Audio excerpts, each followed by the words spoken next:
Olá, muito bom dia. Nós estamos entrando agora na segunda parte do tema do tema 2, desculpa. Segunda parte do tema 2, que é as 7 igrejas do Apocalipse. No primeiro momento, na primeira parte desse estudo, nós estudamos a igreja de Éfeso e a igreja de Esmirna. E agora, nessa segunda parte, nós vamos estudar Pérgamo e Tiatira. Vamos orar. Querido Deus, nos ajude, Senhor, nesse estudo, nos faça compreender. Nós te pedimos em nome de Jesus. Amém.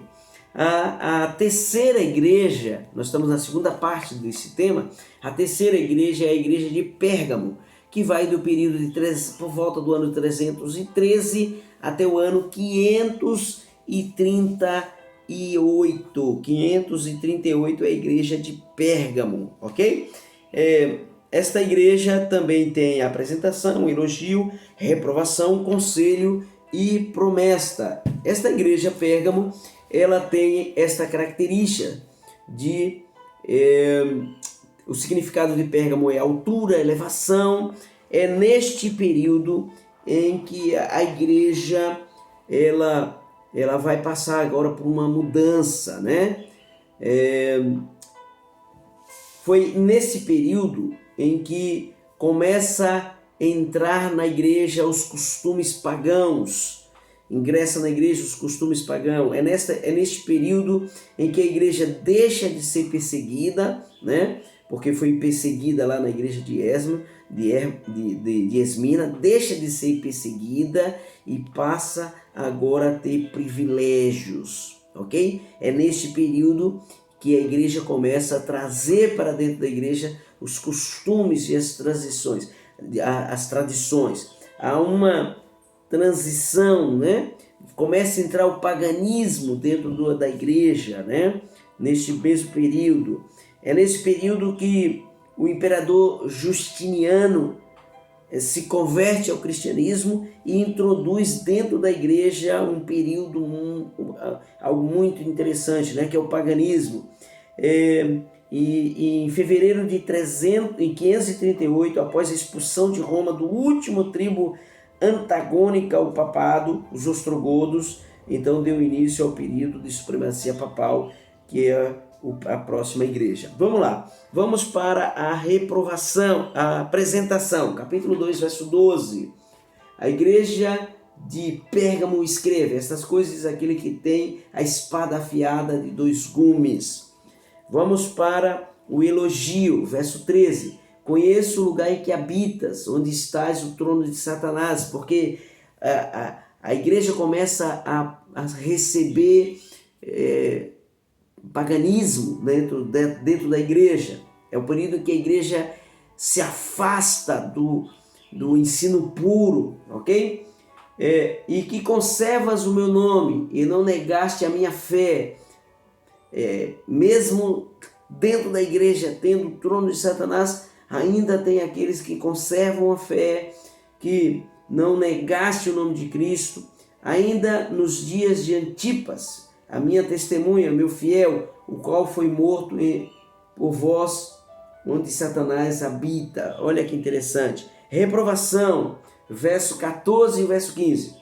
Tenho todavia contra ti algumas coisas, pois que tens aí os que sustentam a doutrina de Balaão, o qual ensina Balaque e arma cilada diante dos filhos de Israel, para comerem coisas sacrificadas aos ídolos e praticaram prostituição. Outros sim, também tu tens os que da mesma forma sustentam a doutrina dos nicolaítas. Olha só, veja, é nesse período em que entra aí as doutrinas do nicolaíta, né? Quando você vai para a história e descobre que nesse período é o período em que entra o paganismo e também a doutrina dos nicolaítas, tá bem?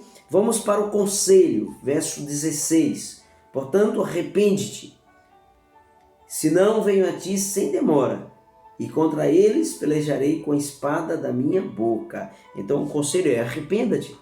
Arrependa-te. Foi um período de escuridão espiritual, ok? Onde o paganismo começa a entrar dentro da igreja, né?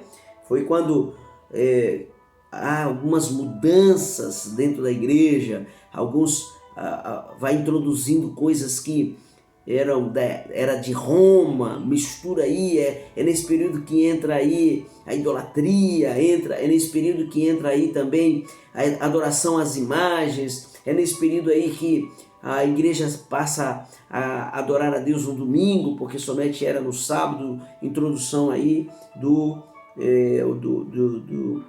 imperador Constantino, ok? Qual é a promessa? Verso 17: quem tem ouvidos, ouça o que o Espírito diz às igrejas. Ao vencedor, dar-lhe-ei o maná escondido, bem como lhe darei uma pedrinha branca, e sobre ela, esta pedrinha, escrita um novo nome, o qual ninguém conhece, exceto aquele que o recebe.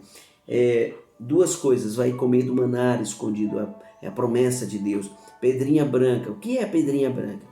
Nesse período, quando a pessoa era julgada, ela tinha duas pedras, uma pedra branca e uma pedra preta. Se fosse escolhido a pedra preta era condenação e morte. A pedra branca significava absolvição, perdão. Então a pedrinha branca que cada um vai receber significa aquele que vai ser vencedor, aquele que vai estar no céu. Você vai receber um novo nome, esse nome representa aquilo que você viveu durante o período que você viveu na terra. Você vai ser vitorioso. Amém? Vamos para a quarta igreja, a igreja de Tiatira. Vai do período 538 até o ano 1517. 1517. Esta igreja, a igreja de Tiatira, é uma igreja interessante, né? Tem apresentação, tem elogio, tem reprovação, tem conselho, tem promessa. A igreja de Tiatira, a palavra Tiatira significa sacrifício de contrição, né? Essa igreja é a igreja que foi fundada pelo um dos 4 generais de Alexandre o Grande, o Seleuco. Olha que interessante. É uma cidade muito famosa pelos seus tecidos, ok? Neste período 538 ao 517, representa o longo período, o maior período que a igreja tem, a igreja é representada pela supremacia papal. Vai de 538, quando o início da supremacia papal, e vai até o ano de 1517, ok? Representado aí pela Idade Média. É o período em que a Bíblia é tirada da mão do povo e aí passa a igreja a impor a sua doutrina, né? É nesse período em que é considerado como o período da escuridão espiritual. É nesse período que a igreja perde completamente o seu rumo. É nesse período em que a supremacia papal tem a obrigatoriedade de dogmas, deixa de lado a Bíblia e passa a valer as tradições, ok? Nesse período é a perseguição agora da igreja católica. É a igreja que persegue o cristão. Se você não se tornar católico, você vai morrer. É aqui o período da Santa Inquisição, ok? É o período também de forte perseguição, né? O papado cria aqui o Tribunal da Santa Inquisição, né? Você pode pesquisar aí. Milhares de pessoas foram mortas, né? Milhares de pessoas foram mortas. No ano de 2004, o Papa João Paulo II escreve uma carta pedindo perdão pela Santa Inquisição, ok? Quais são a apresentação da igreja de Tiatira? Capítulo 2, verso 18. Ao anjo da igreja de Tiatira escreve: essas coisas diz o Filho de Deus, que tem os olhos como chama de fogo e os pés semelhantes a de bronze. Percebe que cada uma dessas apresentações é o próprio Jesus quando é descrito lá no capítulo 1, né? Vamos para o elogio. Conheça as tuas obras e o teu amor e a tua fé e o teu serviço e a tua perseverança e as tuas últimas obras, pois são numerosas, mais numerosas do que as primeiras. Vamos para a reprovação, verso 20.